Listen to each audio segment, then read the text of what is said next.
deux grandes catégories de masques. Le masque chirurgical, que tout le monde connaît, qu'on voit souvent, et l'autre catégorie de masque qu'on appelle en fait une protection respiratoire. C'est une protection respiratoire qui va protéger celui qui le porte du risque d'inhalation de particules. Donc, le premier de ces masques, c'est le masque chirurgical. Je vous montre tout de suite comment le mettre. On le plaque devant son nez et sa bouche pour protéger.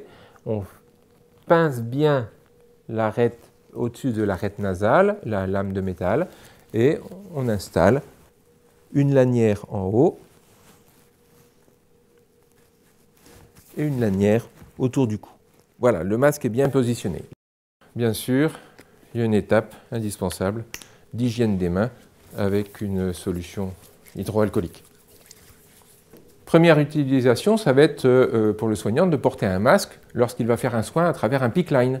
Le PICC line, c'est un dispositif très sensible pour le patient qu'on ne veut surtout pas contaminer et on ne veut pas du coup que le soignant postillonne et mette des particules infectieuses sur ce dispositif.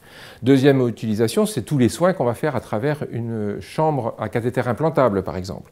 Autre utilisation fréquente, c'est à chaque fois que je dois faire un pansement sur une plaie, un soin de plaie par exemple.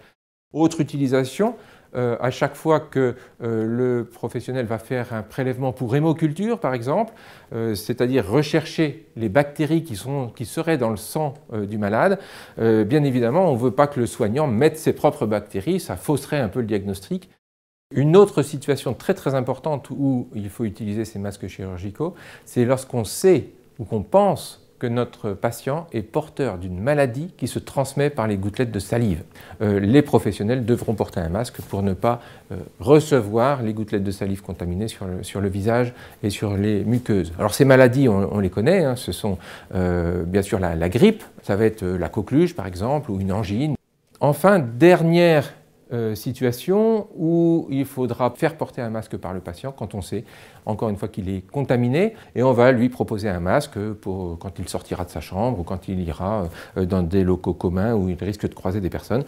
Petite parenthèse, au moment où on a dit qu'il fallait que le soignant porte un masque pour des soins sur un PICC line ou pour des soins sur une chambre à cathéter implanté, on va demander aussi à l'occasion de ces soins au patient de porter un masque lui-même pour que le patient ne contamine pas ces dispositifs. L'autre type de masque dont on doit parler, c'est le masque en fait qui s'appelle une protection respiratoire, qui peuvent avoir des formes différentes, mais qui répondent tous à la norme EN 149. Et en fonction de la qualité de la filtration ou de la qualité de l'étanchéité du masque sur le visage, ces protections respiratoires vont pouvoir être classées selon la norme en FFP1, FFP2 ou FFP3. Là, on voit bien qu'on veut empêcher les particules de venir contaminer le porteur. Lorsqu'on ne veut pas inhaler des particules infectieuses, en l'occurrence actuellement, il y a 3-4 maladies qui se transmettent par les particules qui seraient en suspension dans l'air, c'est la tuberculose pulmonaire, le bacille de Koch responsable de la tuberculose reste en suspension dans l'air, dans la chambre d'un patient malade. Le virus de la rougeole, le virus de la varicelle sont des virus aussi qui vont survivre et rester en suspension dans l'air. Et le professionnel ou toute personne qui voudrait rentrer dans la chambre contaminée devra porter ce type de protection respiratoire. Autre situation plus exceptionnelle, c'est lorsqu'on ne connaît pas le micro-organisme, lorsqu'on voit apparaître des micro-organismes émergents qui peuvent inquiéter. Donc je positionne les deux lanières devant, je l'installe bien comme ça, et j'ai mes deux lanières, une qui va en haut, une au-dessus des oreilles, une en dessous des oreilles. Voilà, mon masque est bien positionné. Pas tout à fait. Comme ça, il est bien positionné, il épouse bien mon menton et je peux respirer à travers. J'aspire profondément et si les parois du masque se collent à mon visage, c'est qu'il n'y a pas de fuite et que le masque est positionné bien étanche.